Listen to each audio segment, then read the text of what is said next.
warahmatullahi wabarakatuh. Nah, perkenalkan nama Kakak Hamidah. Hari ini kita lanjutin bahas soal ya. Nah, silakan adik-adik buka semua soal yang udah ada di aplikasinya masing-masing, di bank aktivitasnya. Oke ya, lihat hari ini kita bahas soal nomor 2. Nah, ya kita perhatikan sama-sama. Soal nomor 2 berbunyi begini. 200 buah pintu ditempatkan secara berjajar dan diberikan nomor urut dari 1 sampai 200. Kemudian setiap pintu akan diberi saklar sesuai dengan urutan nomor pintunya. Ya.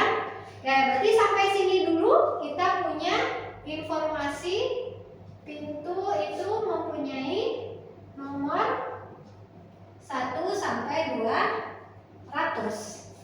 Oke, nah saklar ini pada pintu itu berfungsi sebagai apa? Sebagai pengubah status pintu dari awalnya terkunci menjadi tidak terkunci, atau sebaliknya dari awalnya tidak terkunci menjadi terkunci. Itu guna saklarnya ya.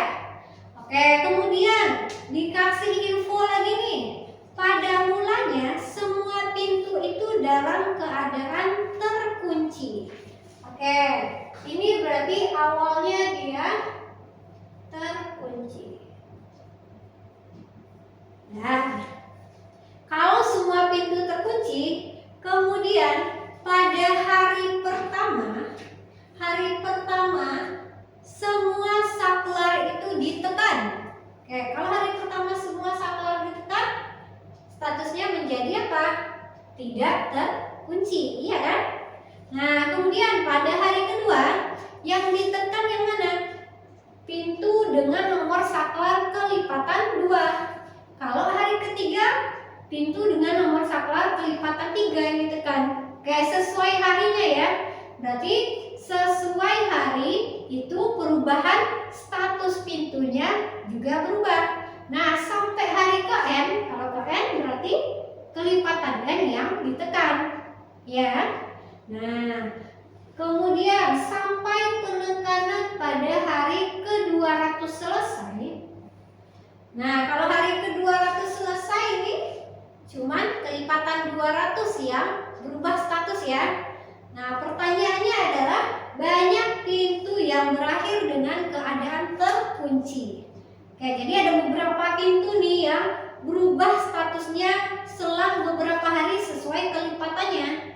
Nah, berarti kita melihat pintu yang berakhir terkunci itu dari pola perubahan hari penekanannya.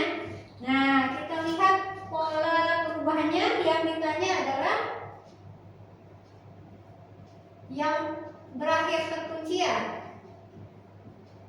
Oke, kita lihat dulu pola perubahan status pintu. Nah, polanya gimana nih? Kalau misal kakak ambil pintu nomor 12.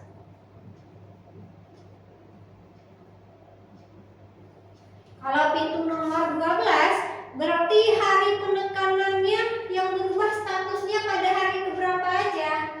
Berarti hari di mana faktor 12 itu ada.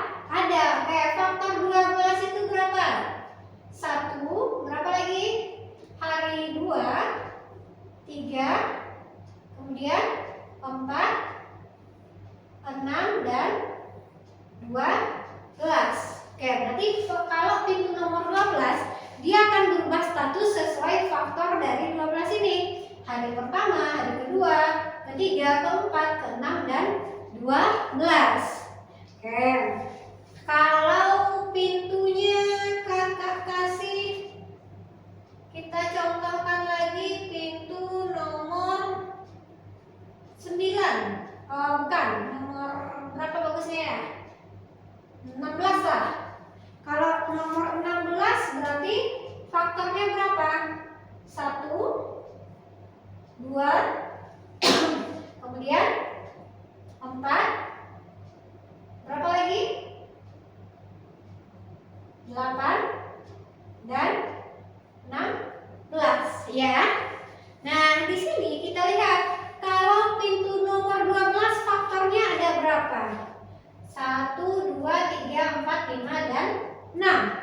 Nah, kalau dia 6, berapa? Kita lihat pola perubahannya dari terkunci, terbuka, tertutup, terkunci, tidak terkunci, terkunci, tidak terkunci, terkunci, tidak terkunci, dan terkunci. Benar nggak? Oke, ini A, kita anggap A ya, biar gampang, lebih simpel ya. A, B, A, B, A, B, A. Berarti ini dia berakhir dengan berapa nih?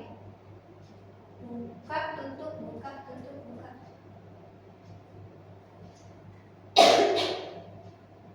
Dia akan berakhir dengan keadaan terkunci, ya.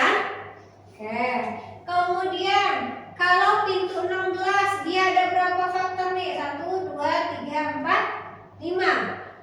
Kita lihat terkunci, tidak terkunci, terkunci, tidak terkunci, terkunci, terakhirnya tidak terkunci.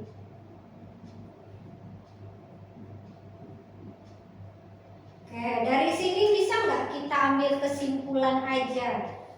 Kesimpulannya apa Kak? Ya, kalau dia punya faktornya, ini faktornya genap. Genap itu genap atau ganjil? Genap. Oke, berarti kalau dia faktor genap,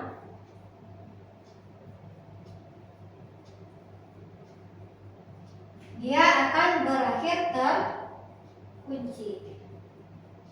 Kalau dia punya faktor ganjil nomor pintunya,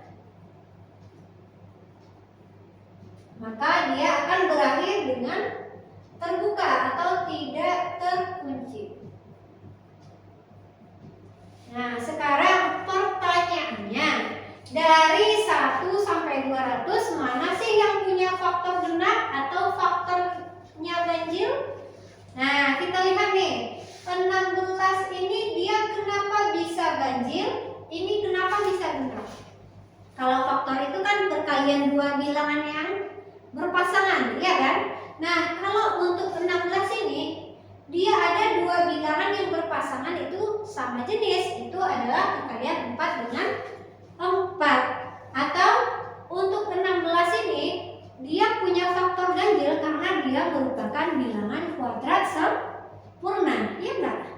Kalau bilangan kuadrat sempurna dia kan perkalian dua bilangan yang sejenis. Berarti dia satu bilangan yang merupakan faktornya, tetapi dia perkaliannya 2 kali, 4 kali 4, ya kan?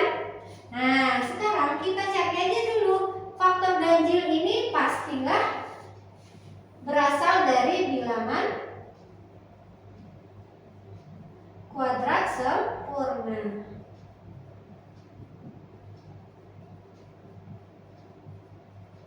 Nah, bilangan kuadrat sempurna dari 1 sampai 200.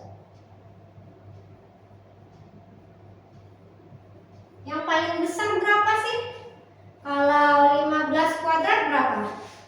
225. Oke, di bawahnya 14 kuadrat 196. Oke, berarti bilangan kuadrat sempurna dari 1 sampai 200 itu ada 14 angka. Ada 14 bilangan. Iya kan? Kayak berarti dari 1 sampai 200 ada 14 bilangan yang faktornya ganjil. Karena faktornya ganjil, dia akan tidak terkunci. Oke, berarti tidak terkunci ya. Nah, berarti untuk yang faktor genap, sisa dari 200 dikurang 14 pasti faktornya genap dan akan berakhir terkunci. Nah, kita peroleh ada 200 dikurang 14 berapa? 186 pintu. Berarti dari 200 pintu yang akan berakhir pada hari ke-200 dengan status terkunci ada sebanyak 186